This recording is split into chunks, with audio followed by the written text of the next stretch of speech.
This girl had been living on the streets since she could walk, barefoot, covered in grime, and with only a one-eyed teddy bear for company. That afternoon, she saved a child trapped in a burning car. But what she said to the millionaire father, when he arrived, would forever change both their destinies. A story of courage, pain, and an impossible connection between two worlds. Subscribe to the channel to receive heartwarming stories every day. The top-floor office in the corporate skyscraper mirrored its owner's personality, cold, immaculate, and completely isolated from the real world. Through the bulletproof windows, the city stretched out like a chessboard, where every move was calculated and every piece had its defined value. The millionaire adjusted the cuff of his Italian shirt as he surveyed the profit reports piling up on the mahogany desk. Numbers, always numbers. They never lied, never disappointed, never abandoned. At 42, he had built a tech empire that impressed even his fiercest competitors. Apps, digital platforms, strategic investments. Everything ran like a perfectly oiled machine. His schedule was timed to the minute. His relationships were contracts disguised as affection, and his personal life was a concept he had long since filed away, along with other feelings considered unproductive. The secretary entered without a sound, as she always did. She placed a few more documents on the desk and left with the same discretion. He didn't even look up. People were resources, and resources existed to be used efficiently. The phone rang. It was the nanny, informing him that his son was fine, had eaten properly, and that the study routine was being followed as scheduled. The 6-year-old boy lived in a bubble of protection that cost more per month than most people earned in a year.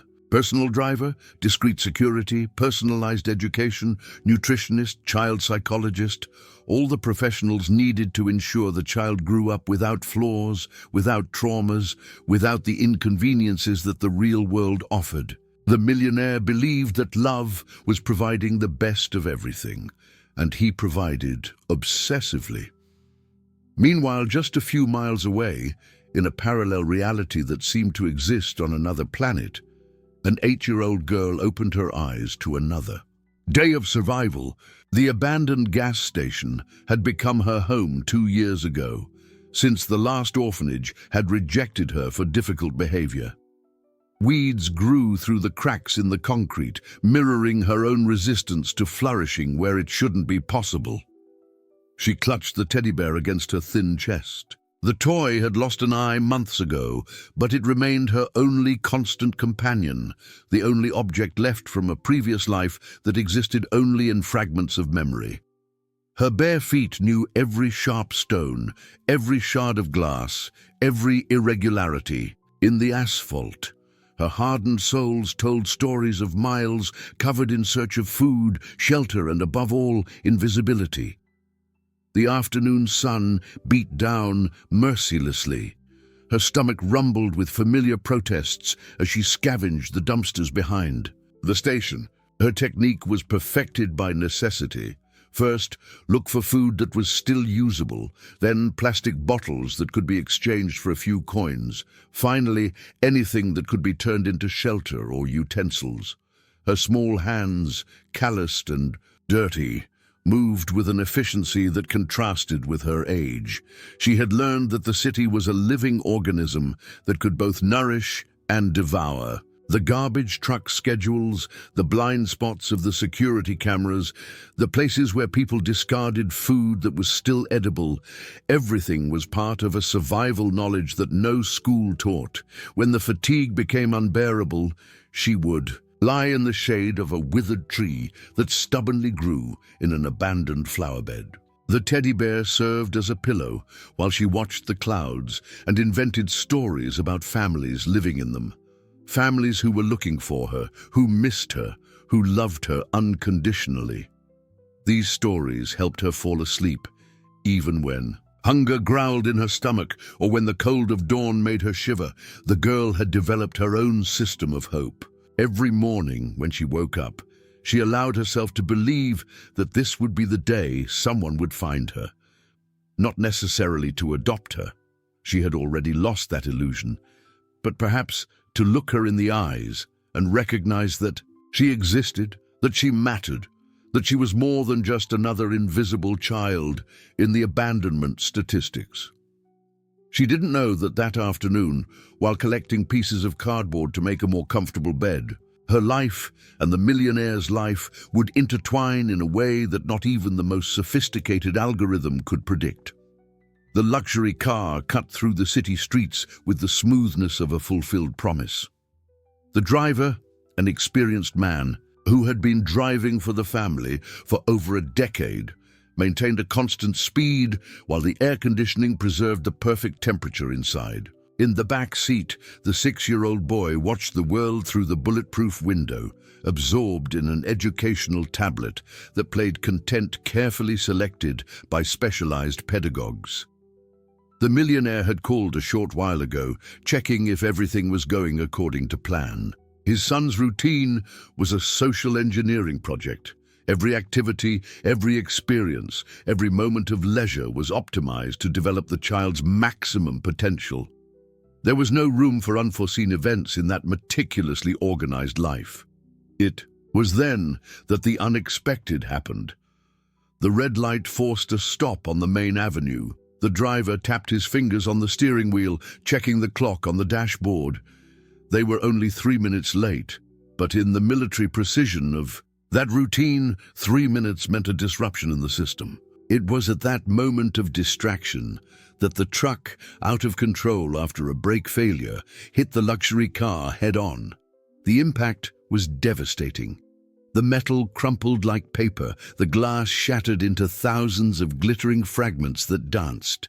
In the air like deadly snow, the driver, hit by the steering wheel, lost consciousness immediately. The boy, protected by the most advanced safety system that money could buy, remained conscious but trapped in his car seat, with the locks jammed by the impact. The fire began as a whisper. First, just a thin smoke rising from the crumpled hood, then a timid flame that licked at the spilled fuel.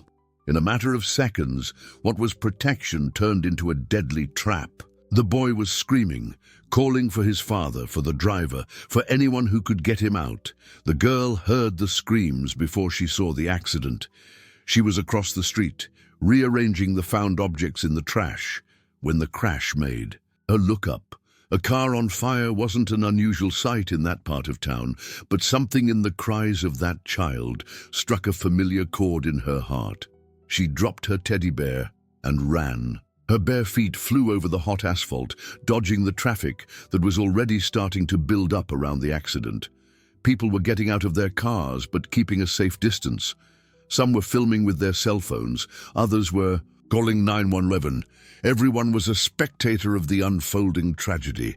The girl didn't hesitate.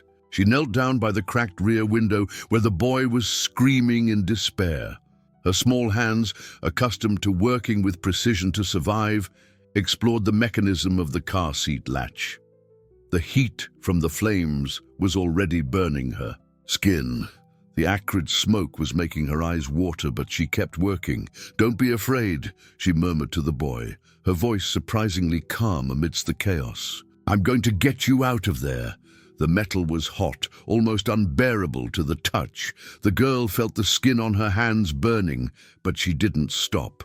There was something in the boy's terrified expression that mirrored her own memory of despair. She knew that look. It was the same one she had when she woke up alone in the hospital years ago, looking for parents who would never return. With a quick movement, she managed to unlatch the seatbelt. The boy fell into her arms, and she dragged him away from the car seconds before the flames completely engulfed the back seat. The two rolled on the asphalt, coughing and crying, as the final explosion of the fuel tank lit up the afternoon like an artificial sun. It was at that moment that the helicopter landed in the street. The millionaire had received the emergency alert through the car's tracking system. He interrupted a $10 million meeting, cancelled appointments that could have defined corporate mergers, and flew across the city as if his life depended on it. Because in fact it did. When he got out of the helicopter, he saw two figures on the ground, his son alive and safe, and a girl covered in grime who was holding him as if he were the most precious thing in the world. The contrast was brutal. The boy with expensive torn clothes, but still visibly protected by his privileged life. The girl, clearly a street child, with burns on her hands and arms, but with eyes that shone with relief. The millionaire ran to them, his expensive knees hitting the dirty asphalt for the first time in decades. He took his son in his arms, feeling each heartbeat as a confirmation that life still made sense. But when his eyes met the girl's, something changed within him. She was watching him with an expression he had never seen before. It wasn't admiration for his wealth. It wasn't fear of his social position. It wasn't interest in what he could offer. It was something purer, deeper. It was a recognition of humanity. "I knew he had a dad," she said, her voice hoarse from the smoke. "That's why I saved him." The phrase fell like a lightning bolt in the millionaire's heart. There was a devastating simplicity in those words, a truth that cut through all the layers of emotional protection he had built over the years. But it was what she said next that completely broke him. "I wish they had done that for me." The private hospital shone like a crystal palace, where pain was treated with silent efficiency and absolute discretion. The millionaire walked through the immaculate corridors, his footsteps echoing on the marble as a group of specialist doctors reported on his son's health. Minor burns, some superficial cuts, a fright that would leave more emotional than physical. Marks? The child was fine, but he himself felt as if he had been run over by a train. He couldn't get the image of the girl rolling on the asphalt with his son in her arms out of his mind. Her small, burned and calloused hands had saved the most precious life he knew. While well-paid and well-trained professionals kept a safe distance, an abandoned child had risked everything for a stranger. The hospital director, a cordial man, accustomed to dealing with influential patients, approached with a calculated smile. "Sir, we are taking care of the burns on the girl who saved your son. She's in the public emergency room on the ground floor. Shall I arrange for her transfer to a private room?" The question revealed everything about the abyss that separated the two worlds. The girl who had saved his son's life was being treated in the public emergency room, while they occupied a hospital suite that cost more per night than many families earned in a month. The millionaire felt a pang of shame that surprised him with its intensity. "Yes," he replied without hesitation, "transfer her to the best suite available. I want the best specialists taking care of her." The director nodded with the aplomb of someone who was used to executing the whims of the rich. But there was something in the millionaire's tone that suggested that this wasn't a whim. It was an urgent, almost desperate need. He went down to the public emergency room, an environment that contrasted brutally with the upper floors. The smell of disinfectant barely disguised other less pleasant odors. Children cried while worried. Mothers filled out endless forms. The elderly waited in uncomfortable chairs, resigned to waits that stretched for hours. The girl was on a stretcher in the hallway, her hands bandaged, her one-eyed teddy bear clutched against her chest. She didn't cry, didn't complain, didn't ask for anything. She just watched the movement around her with those big eyes that seemed to hold too many stories for her age. When she saw him approaching, she showed no surprise or special emotion. It was as if the presence of important people in her life was something temporary, a coincidence that would soon pass. This resignation broke the millionaire's heart in a way he couldn't explain. "How are you feeling?" he asked, his voice sounding strange even to himself. How long had it been since he had spoken to someone without an agenda, without goals, without commercial interest? "I've been worse," she replied with a sincerity that disarmed him. "Are your hands hurt?" The question confused him. "My hands?" "When you picked me up off the ground. You were shaking. I thought you were hurt too." He looked at his own hands. They were immaculate, protected by Italian leather gloves until minutes before the accident. Not a single mark. Meanwhile, the girl's hands were bandaged, burned by the superheated metal she had handled to save an unknown child. "No," he said softly. "I wasn't hurt." She nodded as if that were obvious. "People like you don't get hurt easily." The observation was made without bitterness, without accusation. It was just an observation based on life experience. People like him lived in protected worlds, surrounded by security systems and protective networks. People like her lived exposed to all dangers, vulnerable to all injuries. A nurse approached, informing them that the transfer was ready. The millionaire watched as the girl was carefully moved onto a more comfortable stretcher. She held the teddy bear even tighter, as if she feared that it too might be taken from her. "Why did you do it?" he asked as they moved through the corridors. "Why did you risk your life for someone you didn't know?" The girl thought for a moment before answering. "My parents died in a fire when I was 5. I screamed for help, but nobody came. He was screaming like I screamed. I couldn't let it happen again." The words hit the millionaire like a revelation. She hadn't saved his son out of abstract altruism or heroic courage. She had saved him because she knew the pain of being ignored. In the moment of greatest despair, she had saved him because she knew exactly what it was like to feel abandoned when life depended on the kindness of strangers. They arrived at the hospital suite, a luxurious environment that contrasted absurdly with the girl's appearance. She observed the room with curiosity, but without being dazzled. It was as if the opulence existed in another dimension, beautiful to look at but impossible to reach. The millionaire remained in the hospital until the doctors assured him that she was out of danger. The burns would heal. There was no permanent damage. But as he watched the girl sleep, he realized that the damage to himself might be irreversible.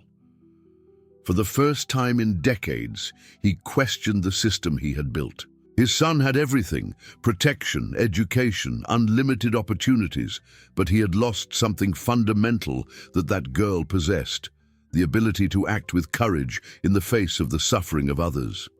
When he left the hospital, the millionaire didn't go back to the office. He went home, hugged his son with an intensity that surprised the child, and spent the whole night awake, thinking about the girl who was sleeping alone in a hospital room, clutching a teddy bear that was all that remained of her lost family. The millionaire's office had become an investigation center. Files spread across the mahogany desk, each containing information about the child protection system, public orphanages, and adoption procedures. He had hired the best team of lawyers specializing in family law, but the more he discovered about the bureaucracy involved, the more lost he felt in a labyrinth of regulations. 3 days had passed since the accident. The girl had been discharged from the hospital and returned to the streets, refusing to accept any help that wasn't temporary. When he offered her lodging in a hotel, she refused. When he suggested that she stay with a known family, she laughed. A humorless laugh that revealed how isolated she was from the concept of family. "People like me don't stay in places like that," she had said, hugging the teddy bear. "I don't fit in." But the millionaire couldn't simply go back to his routine. Every morning he found himself thinking about where she had slept, whether she had found food, whether her burns were healing properly. His executive meetings were interrupted by thoughts about a child who didn't even have a name in the official records. She was known only as the girl from the gas station. He decided to visit her where she felt safe, the abandoned gas station that had become her home. The contrast between his armored car and that environment of desolation was striking. He got out of the vehicle and walked carefully among the shards of glass and the weeds that grew through the cracks in the concrete. He found her in the back of the building, meticulously organizing the objects she had collected. She had her own classification system: useful things, things that could be exchanged, things that could become toys.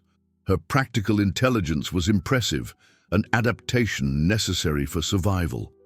"Did you come to see if I died?" she asked, without raising her eyes from her work. The question surprised him with its rawness. "I came to see how you are. I'm the same as I've always been. Alive." He knelt on the dirty ground, matching her height. "You don't have to live like this. There are places—" "I've tried the places," she interrupted him. "Orphanages, foster homes, families who wanted to help me. It never works. They look at me and see a problem to solve, not a person to get to know." Her words were laden with bitter wisdom. She had learned that being the object of charity was different from being the object of love. People felt good helping her, but nobody felt good having her present in their lives permanently. What if it was different this time? He asked. She finally looked at him, her big eyes studying his face with the intensity of someone who had learned to read people's intentions to survive. "Why would it be different? You don't even know my name." The observation hit him like a punch.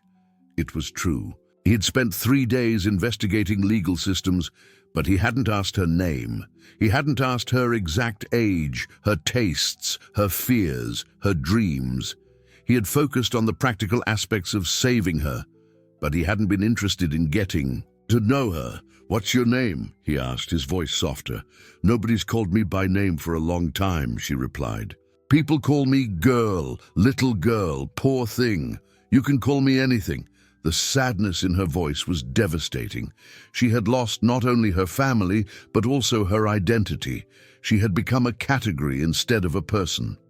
"I'd like to know your real name," he insisted. She hesitated, as if revealing her name was handing over the last part of herself that remained protected. "Sophia," she said finally. "My parents called me Sophia." "Sophia," he repeated, and the name sounded like a prayer. "It's a beautiful name," she shrugged. "Nice names don't make much difference when you live on the street." They spent the rest of the afternoon talking. He discovered that she could read.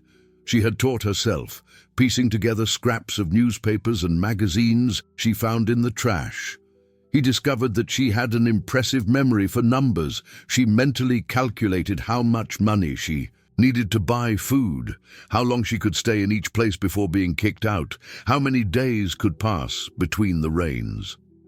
He also discovered that she dreamed of having a real bed, not for comfort, but because it would represent belonging. Somewhere, that she talked to her teddy bear when she felt very lonely, inventing conversations about what it would be like to have a family. That she sang to herself when the fear of the night became unbearable. When the sun began to set, he didn't want to leave.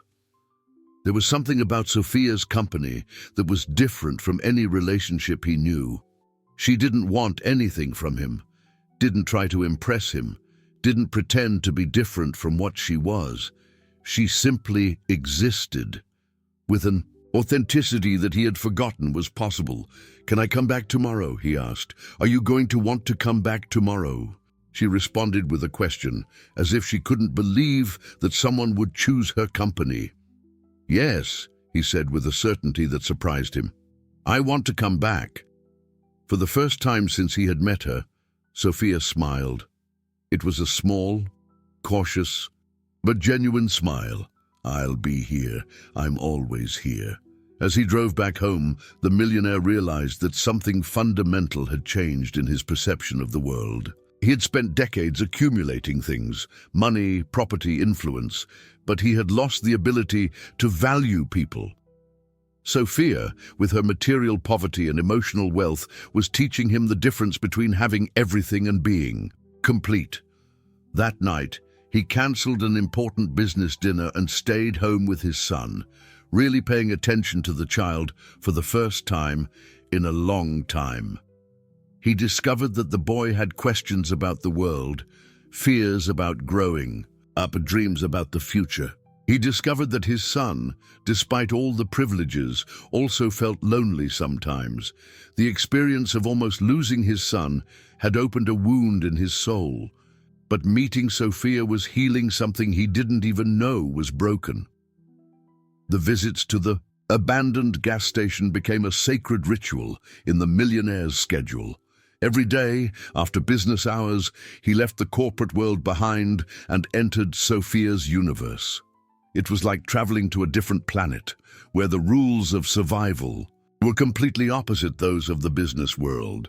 Sophia had begun to expect him. She didn't admit it openly, but the millionaire noticed that she organized her activities in such a way as to be present at the station when he arrived. Sometimes she was sorting objects found in the trash. Other times she read aloud to the teddy bear using pieces of newspaper as reading material. He had begun to bring small gifts, an extra sandwich, a juice, sometimes a book he thought she might like. Sophia accepted the food with gratitude, but was cautious about anything that seemed like excessive charity. She had developed a fine instinct for distinguishing between genuine help and a guilty conscience. "Why do you keep coming here?" she asked, on a particularly hot afternoon, as they shared the shade of a cracked tree that was growing against all odds in an abandoned flower bed. "Because I like talking to you," he replied, surprising himself with the simplicity of the truth. "You must know people much more interesting than me." "I know people much richer than you," he corrected. "But interesting? No." Sophia processed the answer with the seriousness of a philosopher. "You think I'm interesting because I'm different, like going to a zoo." The comparison bothered him because there was a grain of truth in it. At first, he had been fascinated by the difference between their worlds. But now, after weeks of conversations, he realized that his attraction to Sophia went beyond sociological curiosity. "At first, maybe," he admitted. "But now, it's different. You make me think about things I had forgotten." "What kind of things?" "How important it is for someone to know your real name. How good it is to talk without wanting something in return. How rare it is to find someone who says exactly what they think." Sophia laughed, a genuine laugh that was rare and precious. "Do you spend a lot of time with people who lie?" "I spend a lot of time with people who say what they think I want to hear." "That must be tiring." "It's very tiring." They fell silent, observing the movement of the city that stretched beyond the limits of the abandoned station. Sophia pointed to the tall buildings on the horizon. "Do you live in one of those tall buildings?" "I live in a house, a very big one, much bigger than I need." "It must be lonely." The observation surprised him with its accuracy. "How do you know?" "Very. Big places make us feel small. Here it's small, but it's mine. I know every corner, every sound, every smell. I don't feel lost." He had never thought of his mansion that way, but she was right. The house was a symbol of success, but it wasn't a home. It was impressive, but it wasn't welcoming. It was safe, but it wasn't comfortable. "Do you want to see where I live?" he asked impulsively. Sophia looked at him with surprise. "People like me don't go into houses like yours." "Why not?" "Because then I'd want to stay, and you'd want me to leave." The brutal honesty of the answer left him speechless. Sophia had learned to protect her own heart, anticipating rejections to minimize the pain. She didn't expect permanence from anyone because impermanence had been the only constant in her life. "What if I didn't want you to leave?" he asked gently. "You would want to," she replied with a sad certainty. "Everyone does. I'm hard to put up with when I'm not trying to please. I have nightmares that make me scream in the middle of the night. I talk to myself when I'm nervous. I don't know how to use a fork properly or sit at a pretty table. I don't know how to pretend to like things I don't like." Each word was like a confession, a list of reasons why she believed herself to be undesirable. The millionaire realized that Sophia wasn't just describing her habits. She was reciting the reasons that other people had given for rejecting her. "My son has nightmares too," he said gently. "I also talk to myself when I'm nervous, especially during important meetings. And honestly, I prefer people who don't know how to pretend." Sophia studied him with those big eyes, looking for signs of falseness. "Are you lying to make me feel better?" "I'm telling the truth because you deserve the truth." Something changed in Sophia's expression at that moment. It was as if a very tightly locked door had opened just a crack, allowing a ray of possibility to enter her carefully protected world. That night, as the millionaire drove home, he made a decision that would change not only his life, but the structure of everything he had believed about family, responsibility, and love. He called his lawyers and initiated the official process to become Sophia's guardian. But he also did something more important. He called home and asked to speak to his son. "Son, I want to tell you about a very brave girl who saved your life. And I want to ask you how you'd feel if she came to live with us." The child's response was immediate and enthusiastic. "Can she play with me? Does she like games? Can she see my toys?" For the first time, the millionaire realized that his son was as lonely as Sophia, just in a different way. They lived in parallel universes of loneliness. She because of a lack of resources, he because of excessive protection. The next morning, he arrived at the station earlier than usual, carrying something he had never taken before.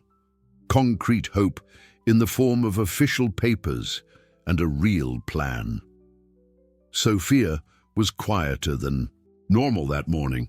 She had spent the previous night dreaming of big houses and plentiful tables, waking up with the feeling of loss that always accompanied dreams too good to be true. When she saw the millionaire approaching with a folder of documents in his hands, her instinct for self-preservation activated immediately. "You brought papers," she observed, her voice laden with a distrust learned through bitter experiences. "Papers always mean that someone wants to take me away or leave me somewhere." "These papers are different," he said, sitting on the ground next to her, ignoring what the dirt might do to his $1,000 suit. "These papers are about choice, your choice." Sophia clutched the teddy bear to her chest, preparing for another disappointment. "What's the choice?" "You can keep living here and I'll make sure you have everything you need, food, clothes, medical care, or you can try something different." "Different how?"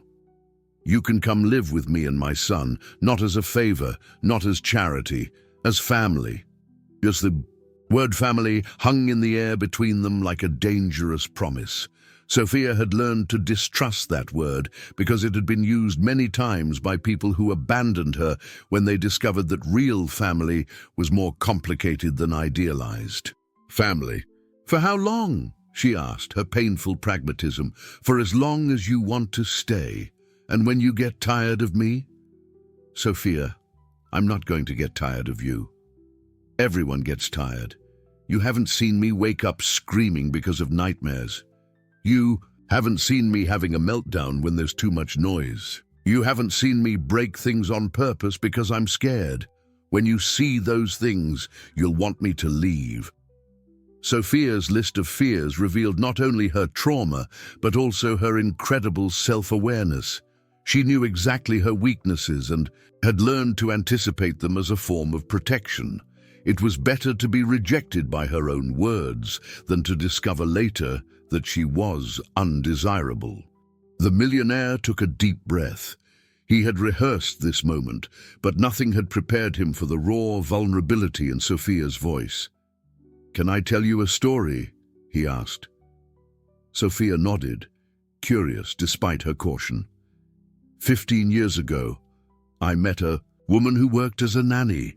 She was different from all the people I knew, kind, brave, with an immense heart for children who needed care. She had a younger sister whom she adored, a little girl with big eyes and a smile that lit up any room.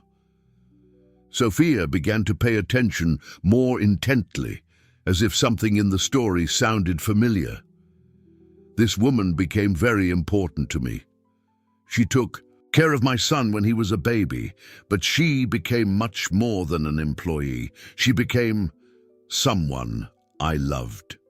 He paused, the following words being the most difficult he had ever spoken. She died in a fire 8 years ago, in the same neighborhood where I found you. She was visiting her younger sister's family when the fire started. She managed to save several children from the building, but couldn't get out in time. Sophia had stopped breathing. Her heart was beating so hard that she was sure he could hear it. Her younger sister disappeared after the fire. The record said she had been taken to an orphanage, but when I tried to find her, nobody knew where she was.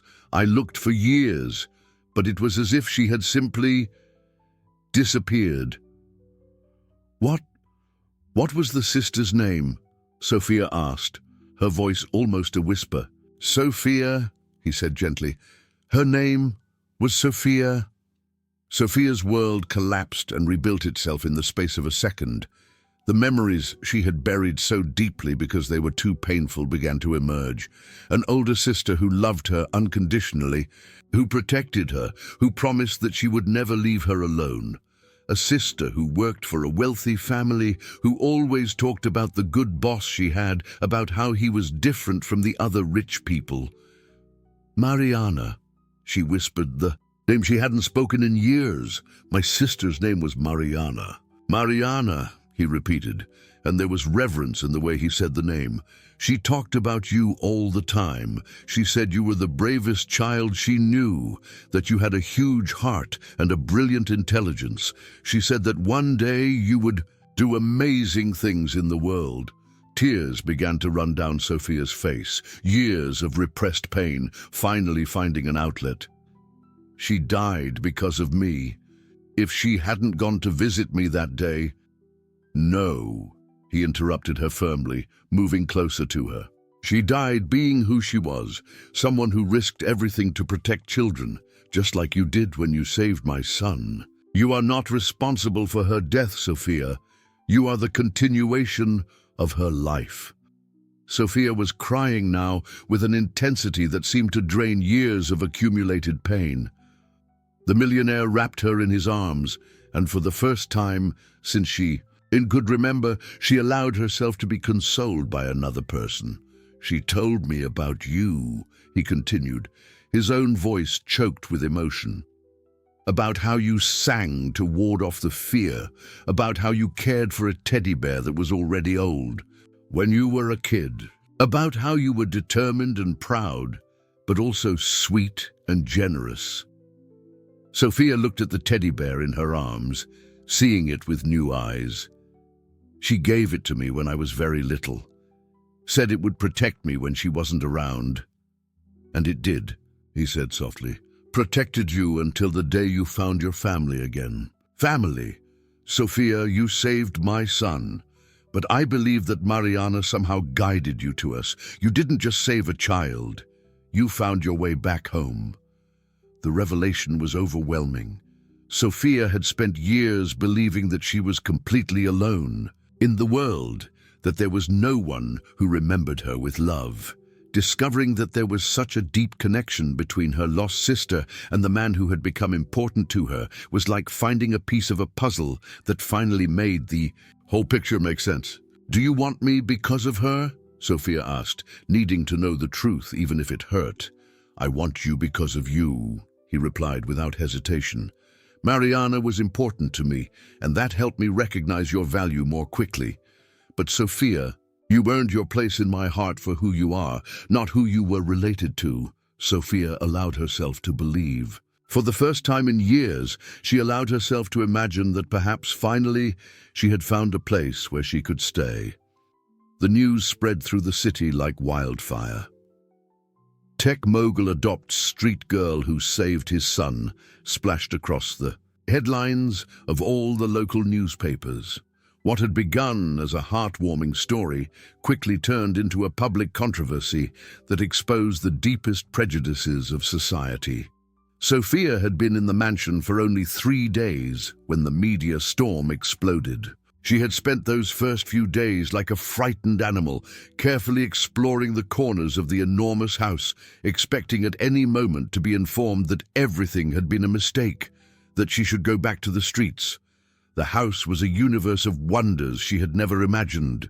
Bathrooms with unlimited hot water, A kitchen larger than the entire gas station where she had lived, rooms with beds so soft that she had difficulty sleeping in the first few nights.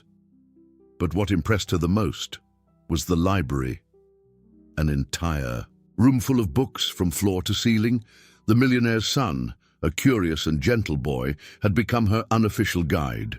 He showed her his games, his toys, his favorite places in the house, without a trace of jealousy or resentment. In fact, he seemed genuinely excited to have someone with whom to share his privileged world. "Daddy said you're very brave," he said, as they explored the garden. "Said you weren't afraid of the fire." "I was afraid," Sophia corrected honestly. "But sometimes you have to do things even when you're afraid."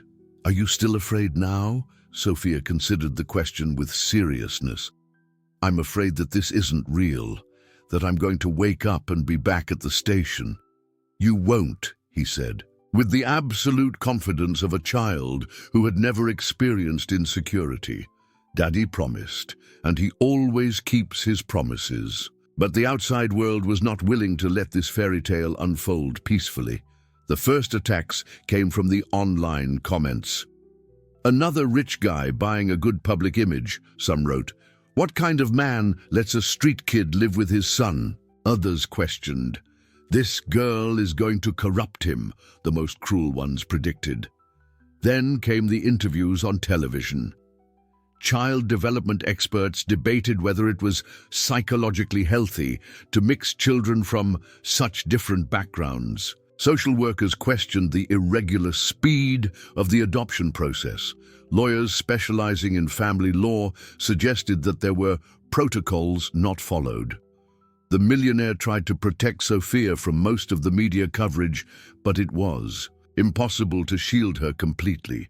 She saw the people who worked in the house whispering, sensed the tension in his phone conversations, felt the change in the atmosphere that had become laden with worry.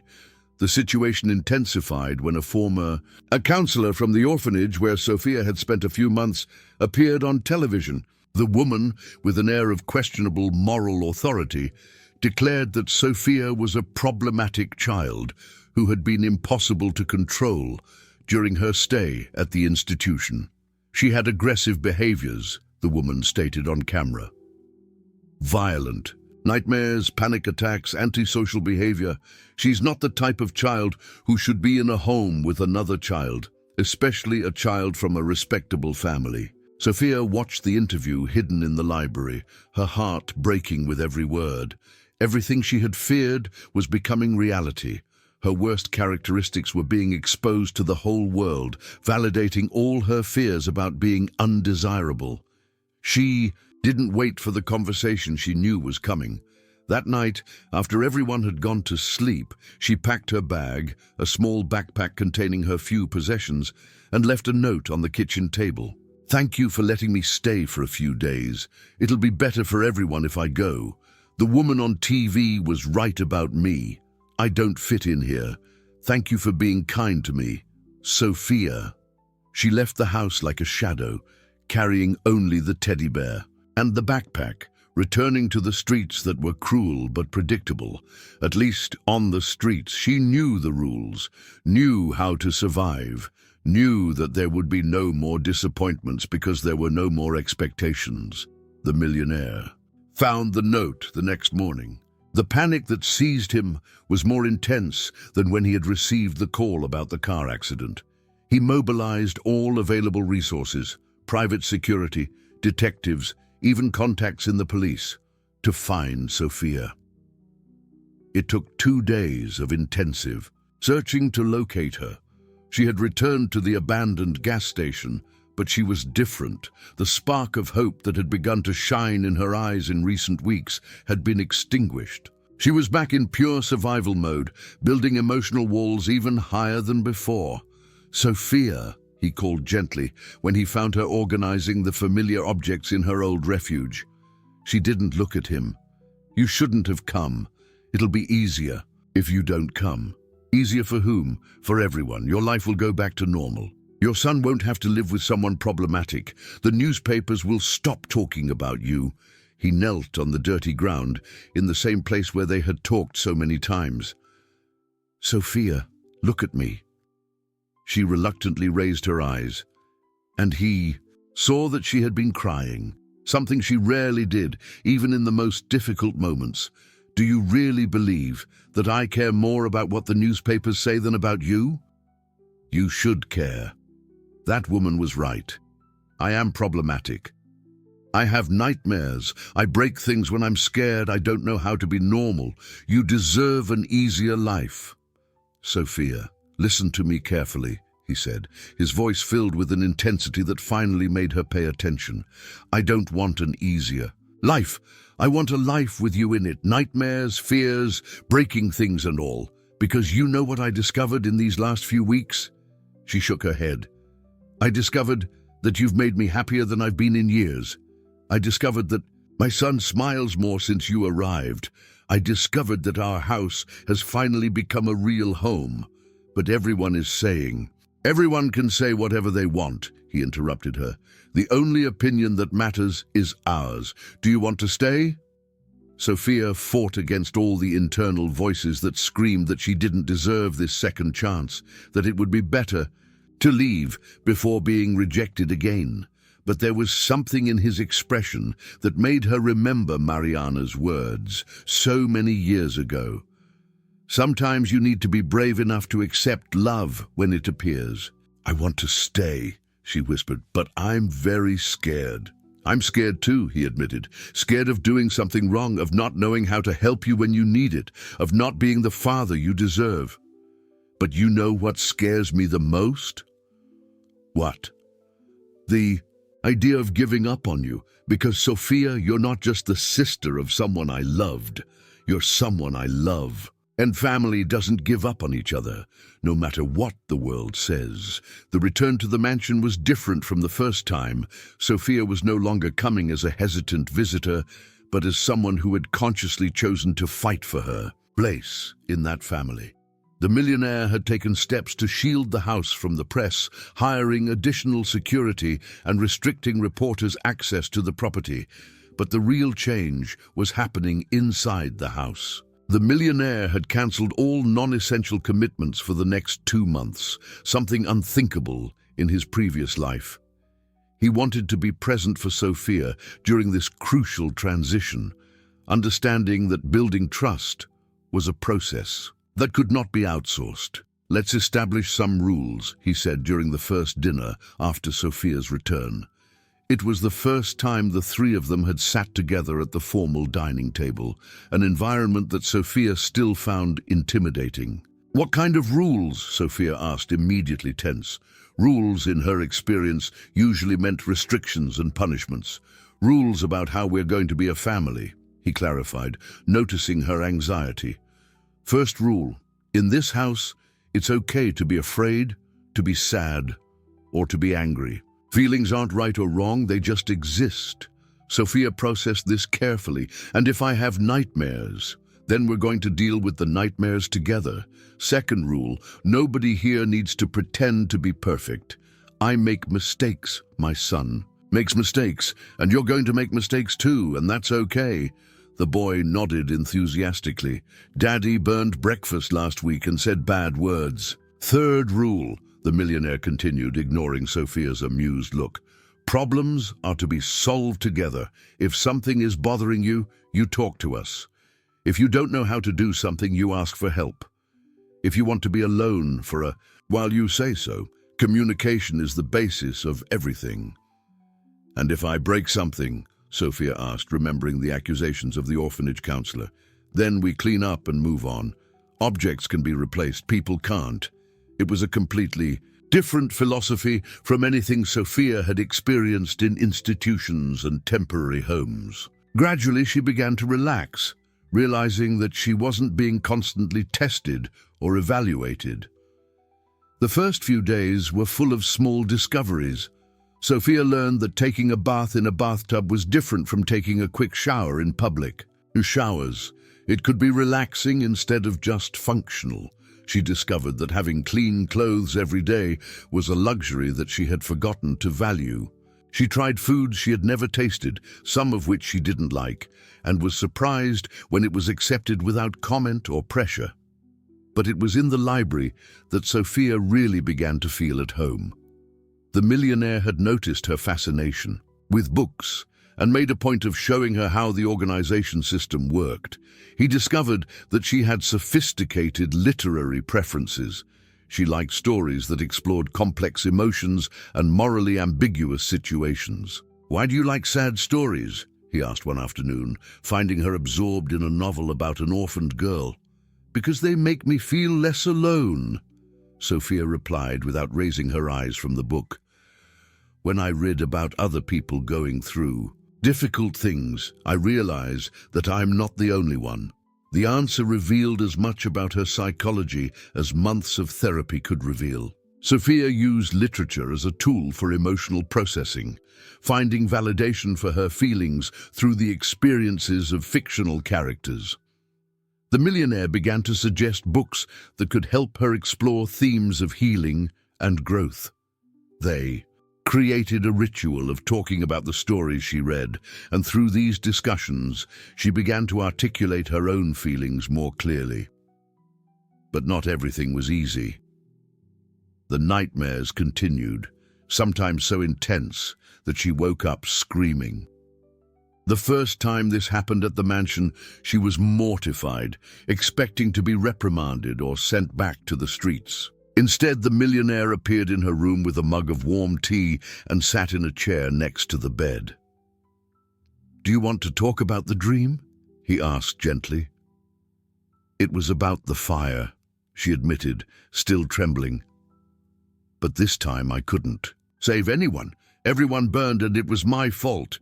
Sophia, you know it wasn't your fault, right? Not Mariana's death, not the fire, not anything that happened afterwards." "My head knows," she said, hugging the teddy bear. "But my heart still thinks it is. Hearts take longer to learn than heads," he said wisely. "But they do learn. They just need patience and a lot of love." Those nightly conversations had become a tradition, not just when she had nightmares, but whenever any of them needed to process something difficult.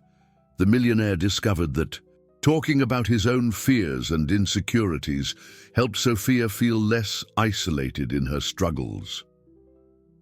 One morning, Sophia came down to breakfast, carrying an old notebook she had found among her belongings. "What's that?" the millionaire's son asked curiously.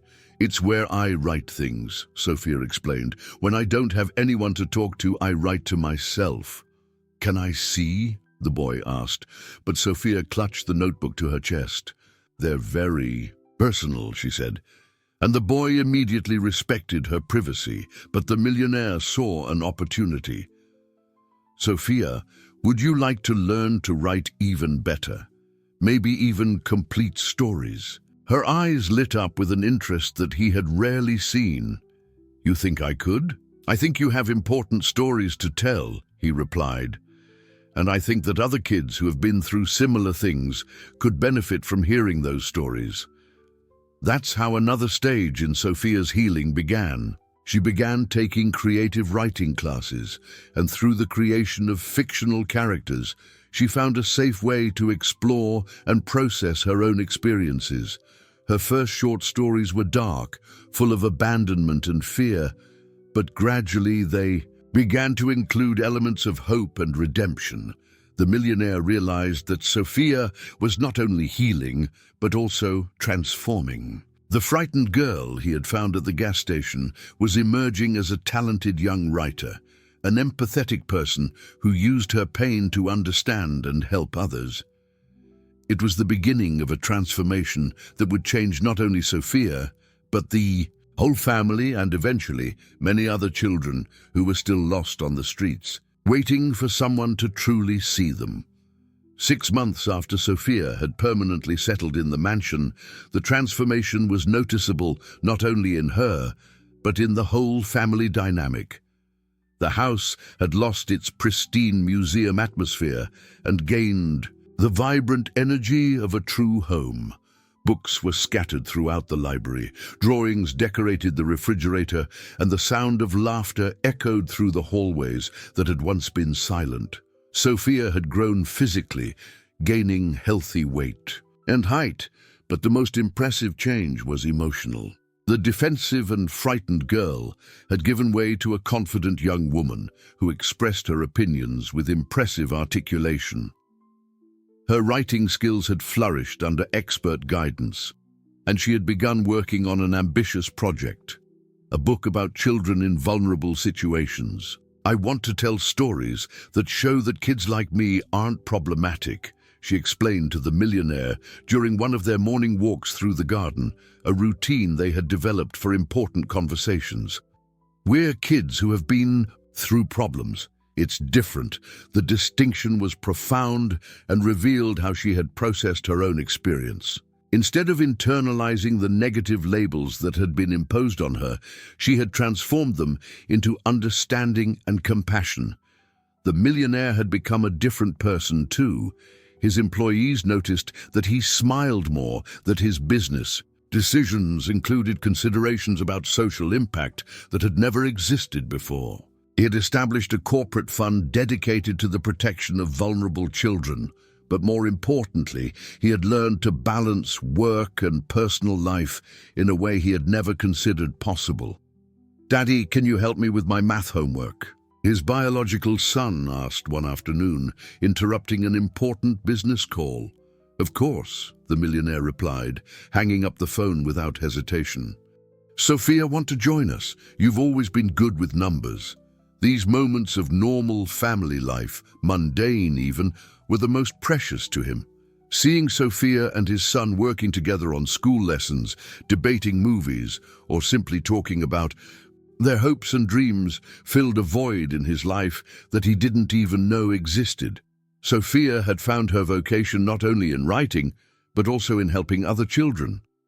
She had begun visiting orphanages and foster homes, not as a beneficiary of charity, but as a mentor and advocate. Her ability to connect with traumatized children was extraordinary, based on genuine experience and hard-earned empathy. "She understands me," a 9-year-old girl had said about Sophia after a visit to a temporary shelter. "She knows what it's like when you don't have anyone." But it was during one of these visits that Sophia made a discovery that would change everything again.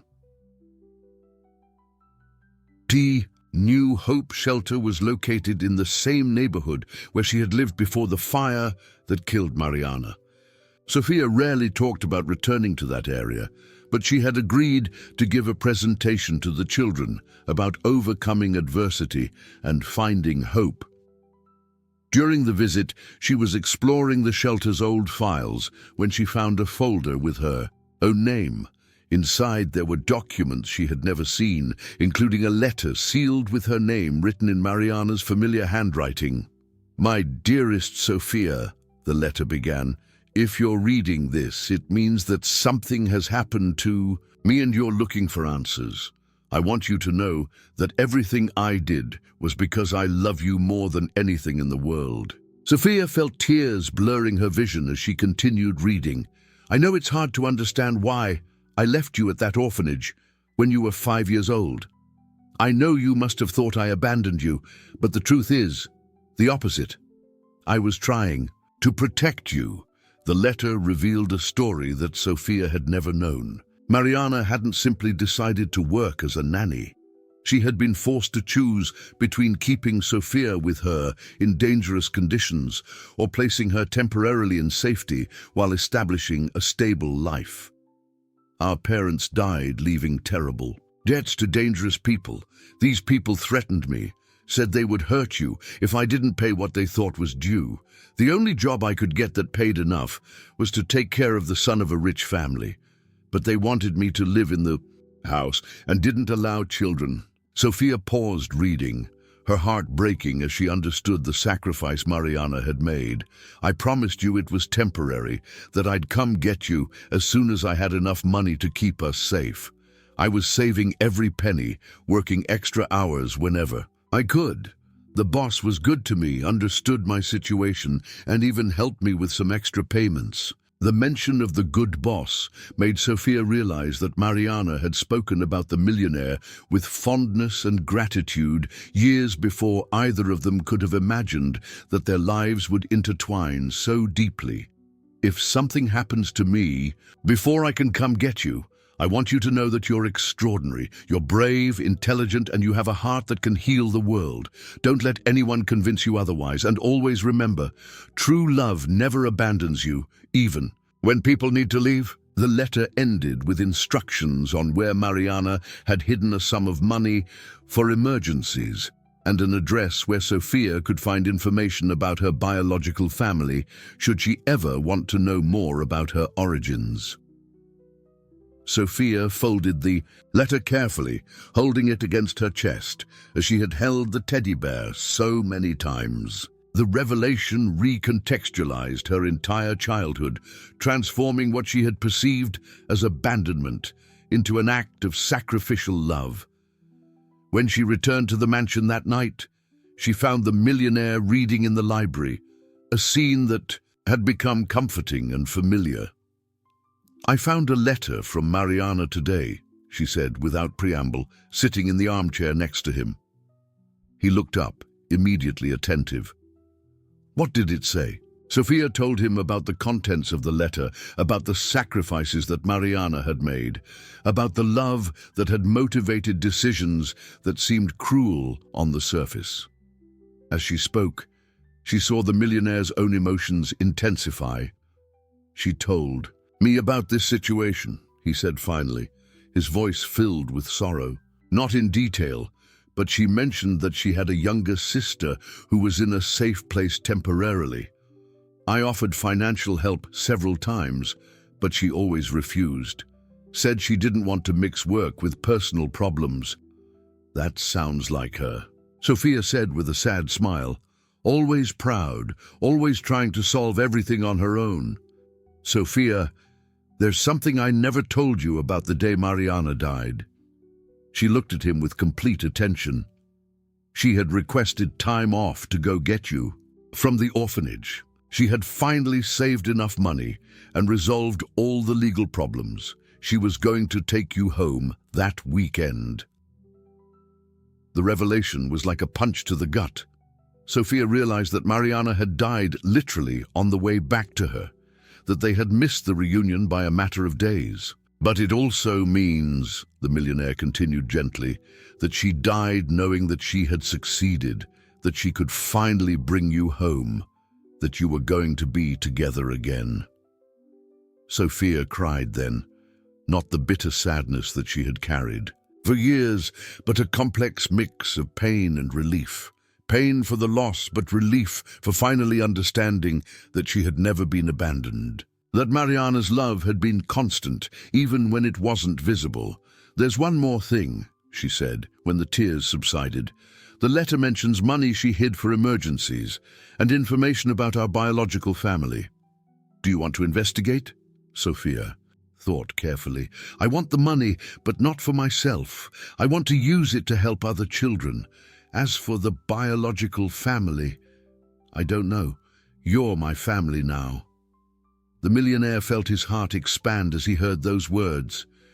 "Sophia, you will always be my family, no matter what you discover about the past. But if you ever want to explore your origins, I will support you.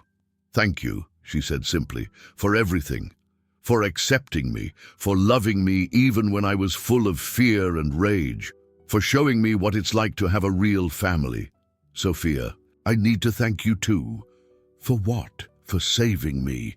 Not just my son on that day of the accident, for saving me from an empty life, for teaching me that real wealth has nothing to do with money, for giving me a daughter that makes me proud every day." They embraced then, father and daughter chosen by each other through impossible circumstances, but united by genuine love. It was an embrace that sealed not only their family, but also healed wounds that they both had carried for years. Outside the library, the millionaire's biological son watched the scene through the slightly open door, smiling. He had gained not only a sister, but a family more complete and happy than he had ever imagined was possible. That night, for the first time since she could remember, Sophia slept without nightmares. 2 years later, the transformation was complete and surprising. What had begun as an impulsive act of gratitude had developed into a personal and social revolution that touched hundreds of lives. The millionaire's mansion had become the center of a support network for vulnerable children that extended throughout the city. The project, officially called the Mariana Institute, offered not only temporary shelter but also mentoring programs, specialized education, and psychological support for children who had experienced trauma and abandonment. Sophia, now 10 years old, had become one of the most eloquent voices in the defense of children's rights. Her first book, Letters to Lost Children, had been published and was being used in schools and social service centers as an educational tool. The royalties from the book were fully donated to the Institute. The difference between a problematic child and a child who has been through problems, she had written in the introduction, is simple. One needs correction, the other needs understanding. And understanding always heals more than correction. Book launch presentation took place in the main auditorium of the Institute, a modern building built on the land adjacent to the mansion. Sophia was on stage, wearing a simple blue dress that she had chosen because it looked serious but not scary, addressing an audience of educators, social workers, and other children who had found refuge in the Institute. When I was little and lived on the streets, she began, her voice clear and confident echoing through the auditorium. I thought people looked at me and saw dirt, saw problem, saw something that needed to be fixed or removed. The millionaire was in the front row, watching with paternal pride that he had never imagined feeling. Next to him, his biological son, now 8 years old, listened attentively to his adopted sister, occasionally whispering comments of support. But I've learned that when the right people look at you, Sophia continued, they see possibility. They see potential. They see someone worth knowing. The difference isn't in you, it's in who's looking. The audience was completely absorbed. Many of the adults present worked daily with traumatized children, but rarely heard the perspective articulated by someone who had lived that experience. My sister Mariana died trying to give me a family. My adoptive father gave me not just a family, but also a mission. Now, I want to use my voice to speak for children who are still where I was, invisible, scared, but full of potential waiting to be discovered. After the presentation, there was a reception where Sophia moved among the guests with a naturalness that impressed everyone. She talked to adults as an equal, but maintained a humility and empathy that made each interaction genuine. A young social worker approached her during the reception. Sophia, I've been working with children for 15 years, and I've never heard anyone explain childhood trauma so clearly. How do you do it? Because I remember what it was like not to be understood, Sophia replied simply. When you've lived something, you learn to explain it in a way that other people who have lived similar things will understand. And then you discover that this explanation also helps people who have never lived it understand better. The conversation was interrupted by the arrival of a girl of approximately 7 years old, one of the most recent residents of the Institute. She hid behind the social worker, observing Sophia with curiosity mixed with shyness. Hi, Sophia said, kneeling to get down to the girl's height. I'm Sophia. What's your name? Anna, the girl whispered. Anna is a beautiful name. Want to see something interesting, Anna? The girl nodded. Sophia pulled the teddy bear from her blazer pocket, the same toy she had carried during her years on the streets, now carefully mended and cleaned, but still recognizable. This is my best friend, she said to Anna. He only has one eye, see? But that doesn't make him any less special. In fact, it makes him unique. Anna gently touched the teddy bear. He looks gentle. He is very gentle. And you know what else? He likes meeting new people, especially brave people like you. How do you know I'm brave? Because you're here talking to me, even though you're a little scared. That's exactly what courage means, doing important things even when you're scared. Anna smiled for the first time since she had arrived at the institute. It was a small smile, but Sophia recognized the exact moment when a child decides to trust again. She had seen that moment in the mirror many times. Later that night, after all the guests had left and the children of the institute were asleep, the family gathered in the library for their nightly ritual. It was a time of reflection and connection that had become sacred to them. "I'm proud of you today," the millionaire said to Sophia. "Not just for the book or the presentation, but for the way you talk to Anna. You have a special gift for helping children." "It's not a gift," Sophia corrected gently. "It's experience transformed into empathy. Anyone who's been through difficulties can do this if they can turn pain into purpose." "And what is your purpose now?" Sophia's brother asked. He had become her biggest supporter and frequently helped in the Institute's programs. Sophia thought carefully before answering. "I want no child to feel invisible the way I felt. I want every child who has been through trauma to know that they're not broken, they're strong in a different way. And I want every family considering helping a child like me to know that it's worth trying even when it's difficult. That's a very big purpose for someone who's 10, the millionaire observed. "Mariana once said that purposes have no age," Sophia replied. "They just need enough heart to sustain them." The millionaire looked around the library, seeing not only the books and expensive furniture, but the memories that had been created in that space. He saw the nights when Sophia had cried her nightmares and he had offered comfort. He saw the afternoons when she and her brother had studied together, developing a genuine complicity. He saw the moments when she had read her first short stories, aloud, her voice trembling with nervousness but shining with hope. "Sophia," he said finally, "there's something I want to ask you." "What?" "Would you let me officially adopt you? Not because anything is missing now, but because I want the whole world to know that you're my daughter." Sophia felt tears well up in her eyes, but they were tears of pure joy. "Does that mean I can call you Dad?" "It means I'd love you to call me Dad." She threw herself into his arms, and her brother immediately joined the embrace. It was an embrace that sealed not only legal adoption, but the recognition that family is built with choice, love, and mutual commitment. "Dad," Sophia tested the word, and it came out naturally, as if it had always belonged there. "Daughter," he replied, and his voice was filled with emotion.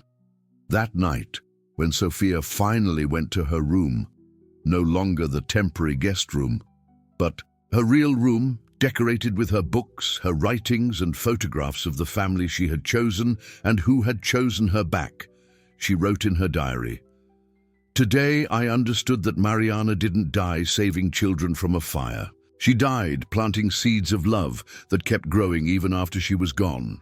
Those seeds brought me to a family that loves me not despite who I am, but exactly because of who I am. And now I can plant my own seeds so that other children can find their families too. True love never ends. It only multiplies." Outside, the city continued its frenetic pace, with thousands of people pursuing success, wealth, and recognition. But within that mansion that had been transformed into a home, 3 people had discovered that true wealth wasn't in how much they had, but in how much they were willing to give and receive love. The Mariana Institute would grow in the following years, helping hundreds of children find families and purpose. Sophia would become an internationally recognized advocate for children's rights, but would never lose the simplicity and humility that had won her father's heart that first day at the abandoned gas station.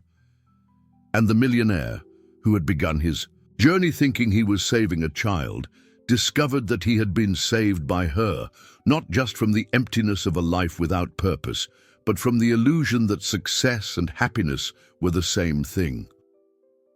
Sometimes, The best families are the ones you find in the most unlikely places, bound not by blood, but by the choice to love unconditionally. If this story touched your heart, subscribe to the channel and hit the notification bell to receive new stories. Every day, what would you do in the millionaire's place? Comment below and share this story with someone special.